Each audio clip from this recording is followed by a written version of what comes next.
Students, welcome to my channel mathematics studies. आज हम BA BSc six semester की book linear algebra के chapter number second से exercise 2.1 का लेक्चर नंबर 5 देखेंगे एंड आज हम कर देंगे इस एक्सरसाइज को कंप्लीट। तो सबसे पहले आज का जो हमारा कंसेप्ट है ना, वो काफ़ी इंपॉर्टेंट, क्योंकि आगे जो पूरा चैप्टर चलेगा उसमें हमारा काफ़ी ज़्यादा हम यूज़ करने वाले हैं इस एक्सरसाइज का। तो हमारा क्या है आज का कंसेप्ट। सबसे पहले तो एक बात मैं आपको बताती हूँ कि रो एक्लन मैट्रिक्स हमारी क्या होती है। ठीक है, रो एक्लन, ठीक है। अगर हमारी कोई मैट्रिक्स इस तरीके की हो 1 0, मतलब यहाँ पे कुछ भी हो सकता है, 1 के नीचे 0 होना चाहिए, फिर से यहाँ भी 1 होना चाहिए, यहाँ कुछ भी हो सकता है, मतलब ये वाला 1 आ गया, उसके नीचे 0, फिर नेक्स्ट टर्म में सेकंड वाली जगह पे, मतलब जो लीडिंग एंट्री होगी ना, लीडिंग एंट्री वो 1 होगी, फिर उसके नीचे 0 होगा। फिर थर्ड में जो लीडिंग एंट्री होगी वो भी 1 होगी, उसके नीचे 0 होगा। फिर फोर्थ में जो लीडिंग एंट्री होगी वो भी 1 होगा। और इस तरीके से अगर मैं 4 के ले रही हूँ तो यहाँ पे कुछ भी हो सकता है, जैसे 2 3 0 भी हो सकता है और कोई दिक्कत नहीं है। लेकिन यहाँ पे जो लीडिंग एंट्री है, इसकी लीडिंग एंट्री 1 होगी, इसकी भी 1 होगी, और उससे जो नीचे नीचे बनेंगे लीडिंग एंट्री के जो नीचे होंगे वो क्या होंगे, 0 होंगे। उस टाइप के मैट्रिक्स को हम क्या बोलते हैं, रो एक्लन मैट्रिक्स। ठीक है, अब जो हमारी रो एक्लन मैट्रिक्स है वो इस तरीके की हो गई। हमें पता चल गया कि हमें ये बनानी है, यहाँ पे 1 1 1 1 और इनके नीचे 0 होनी चाहिए। ये हो गई हमारी रो एक्लन मैट्रिक्स। ठीक है, अब बात आई, हम निकालेंगे इनके अंदर रैंक। जो रैंक है वो हम नॉर्मल मैट्रिक्स से भी निकाल सकते हैं, रो एक्लन मैट्रिक्स से भी निकाल सकते हैं।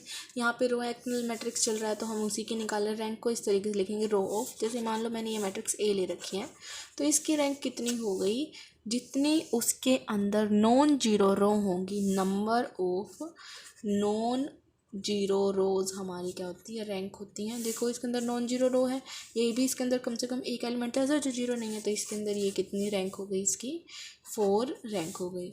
अगर हमारे पास कुछ ऐसा है 1 2 3 4 5 6 और 0 0 0, ठीक है, तो इसकी रैंक कितनी हो गई हमारी, इसकी रैंक हो गई 2, rank of A equals to 2। ठीक है, मतलब हम जो रैंक है वो तो किसी भी टाइप के मैट्रिक्स की निकाल सकते हैं, रो एक्लन की, नॉर्मल मैट्रिक्स की भी। ठीक है, लेकिन हमें यहाँ पे रो एक्लन मैट्रिक्स का यूज़ करना है, तो मैंने आपको बता दिया रो एक्लन मैट्रिक्स इस तरीके की होती है। ठीक है, अब जो हमारे कुछ क्वेश्चंस हैं, जैसे हमें बस ये बोलना ये मिलेगा, वेक्टर्स मिलेंगे हमें, जैसे 4 3 कितने भी वेक्टर्स हो सकते हैं मैट्रिक्स के लिए। बहुत सारे क्वेश्चन आपके एक्सरसाइज के अंदर, ठीक है, और एग्जांपल भी हैं कि हमें जैसे 4 वेक्टर दे दिए इस तरीके से। ठीक है, हमें ये 4 वेक्टर दे दिए, ये बोल देंगे कि ये बताओ ये लीनियरली डिपेंडेंट है या लीनियरली इंडिपेंडेंट है।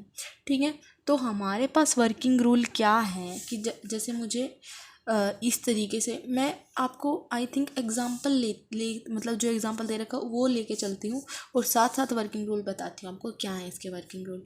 ओके, देखो ऐसे वेक्टर दे रखे और ये चेक करना हो कि लीनियरली डिपेंडेंट है, लीनियरली इंडिपेंडेंट है, तो हमें इस तरीके से लगाना है। सबसे पहले जो हमारा वर्किंग रूल फर्स्ट क्या है कि जो हमें ये वेक्टर्स दे रखे हैं इस तरीके से, वो हमें हमारी मैट्रिक्स के अंदर कॉलम में लिखने हैं।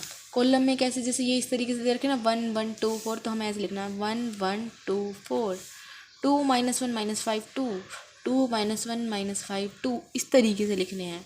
1 -1 -4 0, 1 -1 -4 0, ये हो गया हमारा जैसे 2 1 1 6। तो हमारा सबसे पहले यही वर्किंग रूल है कि हमें उसको कॉलम में लिखना है। हमने कॉलम में लिख लिया, उसके बाद हमें क्या करना है, इसको रो एक्लन मैट्रिक्स में कन्वर्ट कर देना है। हमें इसको रो एक्लन मैट्रिक्स में रिड्यूस कर देना है, कन्वर्ट कर देना है। ये हमारा होता है सेकंड वर्किंग रूल। अब रो एक्लन मैट्रिक्स वही है जो मैंने अभी आपको सिखाई थी। उसके लिए हमें क्या चाहिए, सबसे पहले कि ये 1 तो है यहाँ पे, अगर 1 नहीं होता तो पहले हम कुछ ऐसा करते 1 बन जाता।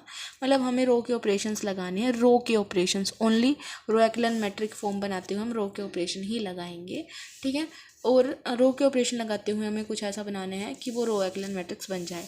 तो पहले हम यहाँ पे 0 0 0 बना लेते हैं। वो किस तरीके से बना सकते हैं, हम R2 पे ऑपरेशन लगा दें, R2 - R1, R3 पे ऑपरेशन लगा दे, R3 - 2 of R1, 2 of R1, R4 पे ऑपरेशन लगा दे, R4 माइनस 4 ऑफ R1।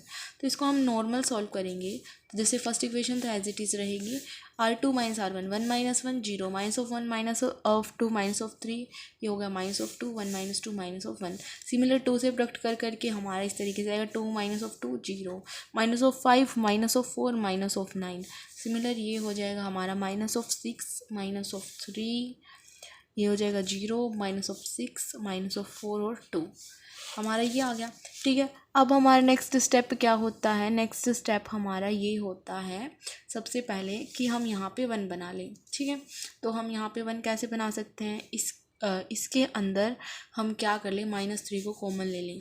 तो जो R2 है उसके अंदर हम क्या करेंगे, माइनस ऑफ 1/3 से कर देंगे, इसको डिवाइड इस तरीके से लगाना है यहाँ पे। ठीक है, तो हमारा R2 के अंदर माइनस ऑफ 1/3 से डिवाइड कर देंगे, तो यहाँ पे 1 हो जाएगा। तो हो गया 1 2 1 2 0 1 2/3 1/3, माइनस तो कैंसिल हो गया इस वजह से। अब ये देखो, इस इक्वेशन में से अगर मैं माइनस ऑफ 3 कॉमन ले लूँ और इसमें से हम ले लें माइनस ऑफ 2 कॉमन। ठीक है, अगर इस इक्वेशन में से हम, या फिर हम इसको नॉर्मल भी बना सकते हैं, रुक जाइए अभी, 0 minus of 9 minus of 6 minus of 3, 0 minus of 6 minus of 4 2, हमारी ये इक्वेशन हो गई। अब हमारा नेक्स्ट पार्ट क्या होता है कि हमें इस 1 के नीचे भी 0 0 बनाना है। वो किस तरीके से बनेगा, R2 पे ऑपरेशन लगा दें, हम क्या लगा दें, R2 plus 9 of, sorry R3 पे, R3 है ना ये, R3 प्लस 9 ऑफ R2, और R4 पे ऑपरेशन लगा ले, R4 प्लस 6 ऑफ R2। ठीक है, तो हमारा ये 1 2 1 2 0 1 2/3 1/3 इस तरीके से आ गया, यहाँ पे 0 हो गया। अब 9 प्लस 9 करेंगे तो हमारा क्या, देखो R3 क्या, माइनस ऑफ 9, इसमें 9 ऐड करेंगे तो क्या हो जाएगा 0, माइनस ऑफ 6 प्लस में 9 इंटू 2/3, ये कैंसिल हो गया, तो हमारा 3 3 2 6 0। सिमिलर यहाँ पे भी 0 हो जाएगा। जब हम इनको सॉल्व करेंगे तो यहाँ पे भी 0 0 0 0 इस तरीके से बन जाएगा।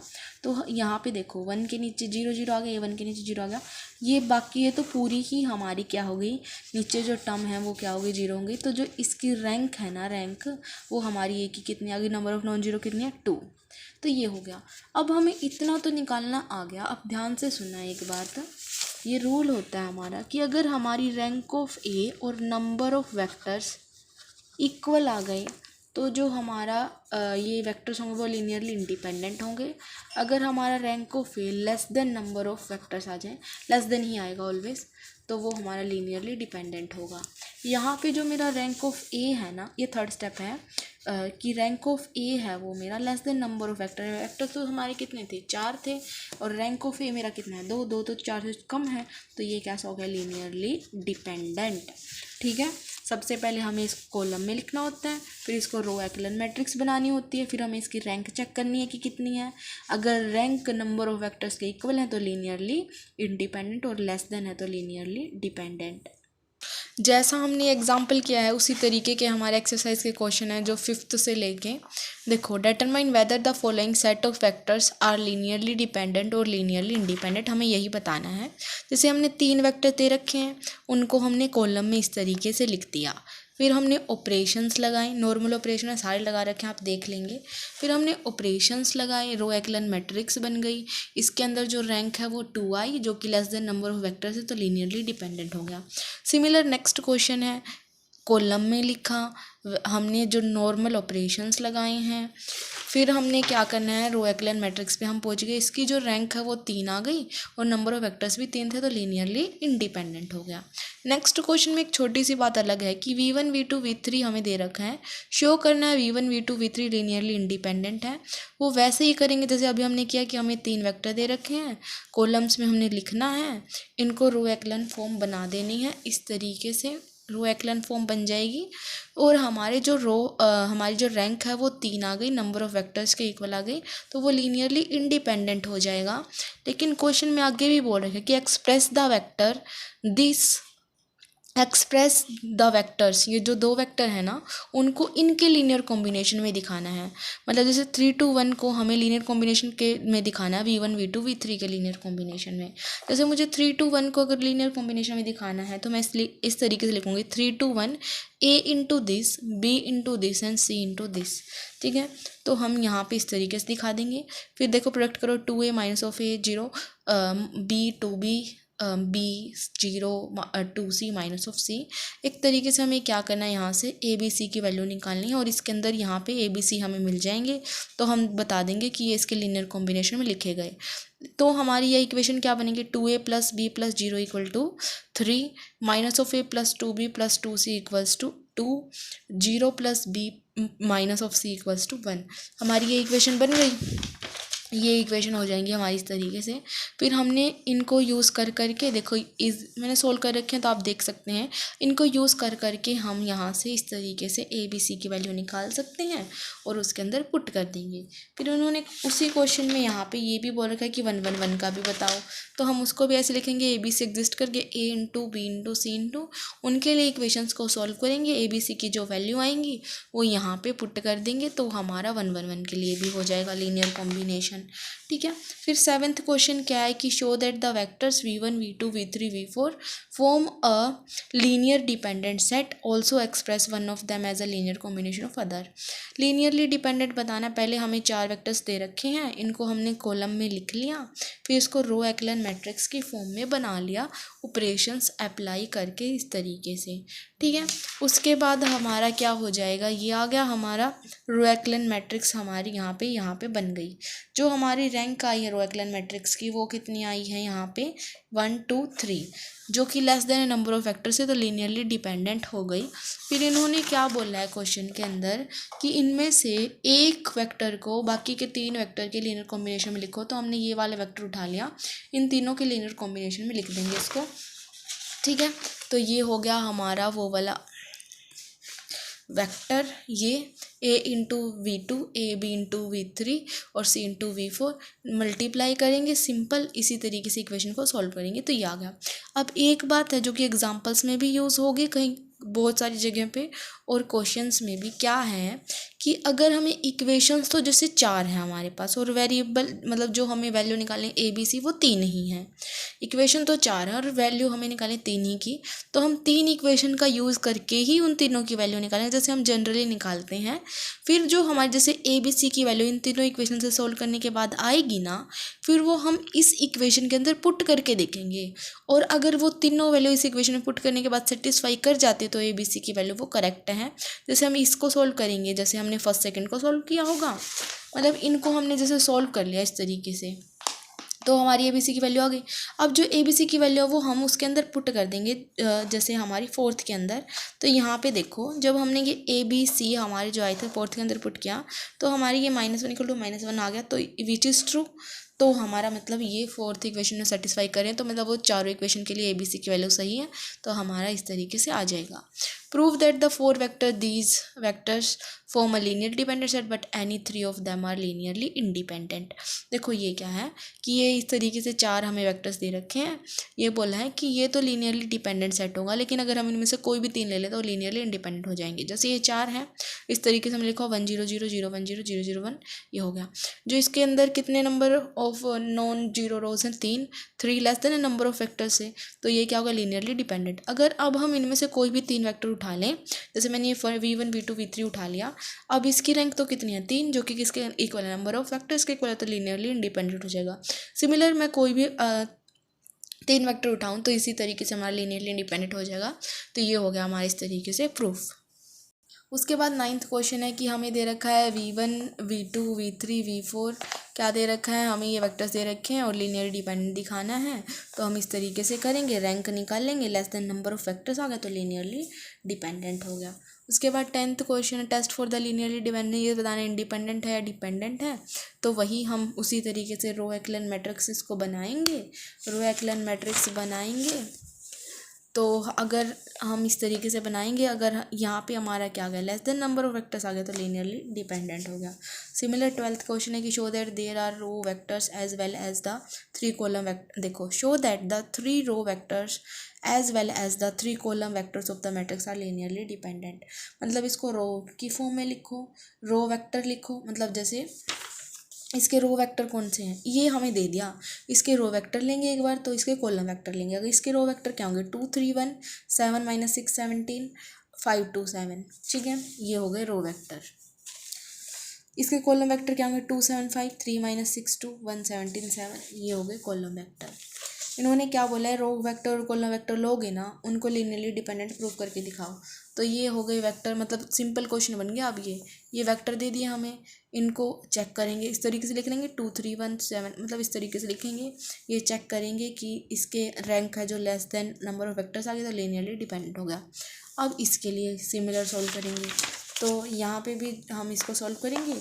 तो जो हमारी रैंक है वो less than number of factors आ गई, तो ये भी क्या होगा लीनियरली डिपेंडेंट। ठीक है, तो इस तरीके से आपको ये क्वेश्चन करने थे। अब हम देखेंगे जो लास्ट एग्जांपल है वो देखो, शो दैट द सेट। ये सेट अब अलग टाइप का क्वेश्चन है कि ये सेट दे दिया हमें इस तरीके के, इसके अंदर 3 वेक्टर्स दे रखे, वो लीनियरली इंडिपेंडेंट सेट होगा of the vector in the vector space if all the polynomial over the field of the real number. ठीक है, मतलब क्या है हमारा कि हमें शो करना है ये लीनियरली इंडिपेंडेंट सेट होगा। तो इसके लिए भी हम 3 वेक्टर्स मतलब 3 स्केलर ले लेंगे ए बी सी, और उनकी वैल्यू निकाल के देखेंगे। अगर हमारी वो 0 आ गई, सारी के सारी वेक्टर स्केलर्स की वैल्यू अगर 0 आ गई तो लीनियरली इंडिपेंडेंट, और अगर एक भी नॉन जीरो आ गई तो लीनियरली डिपेंडेंट। यहाँ तो प्रूव ही लीनियरली इंडिपेंडेंट करना तो 0 ही आएंगी। तो let A B C belongs to R, real number है ना इसलिए। तो हमने ले लिया a into this, b into this and c into this, ये हो गया। एक्स क्यूब वाले इकट्ठे कर लिए, एक्स वाले इकट्ठे कर लिए और नॉर्मल वाले इकट्ठे कर लिए। a plus B equals to 0 आ जाएगा, minus of a plus 2b plus c equal to 0 आएगा, और a plus B plus c equals to 0 हो जाएगा। अगर हम कोफिशिएंट कंपेयर करें, क्योंकि इसको ऐसे लिख सकते हैं ना 0 इंटू एक्स की cube plus 0 into X plus 0, है ना। तो X a plus B equal to 0 हो गया, दिस इक्वल्स टू 0 हो गया, दिस इक्वल्स टू 0 हो गया। तो हमने ये इस तरीके से इक्वेशन बना ली। ठीक है, हमारा ये अगर a प्लस बी अगर 0 है तो इसमें पुट कर देंगे तो c भी 0 हो जाएगा। ठीक है, putting the value of c in 3 and 4, अगर हम यहाँ पे 0 पुट कर देंगे, minus of a plus 2b equals to 0, a plus B equals to 0। ठीक है, तो यहाँ से हमारी जो a की वैल्यू माइनस ऑफ b आ गई, इसके अंदर पुट कर देंगे कि जगह minus of b, minus minus क्या हो जाएगा प्लस, तो b प्लस 2b क्या हो जाएगा 3b, तो b की वैल्यू 3b इक्वल्स टू क्या हो गया 0, तो b 0 आ गया, b 0 आ गया तो a भी 0 आ गया, और c तो था ही 0, तो a b c तीनों 0 हो गए, तो लीनियरली क्या हो गया इंडिपेंडेंट हो गया। तो इस तरीके से आपका था ये क्वेश्चन। ठीक है, तो आपकी एक्सरसाइज भी कंप्लीट हो गई, हमारे एक्सरसाइज के क्वेश्चन भी हमने कर लिया, एग्जांपल्स भी सारे कर लिए हैं। ओके, नेक्स्ट लेक्चर से हम 2.2 करेंगे। Thank you guys for watching my video, please like share subscribe to my channel. Thank you so much.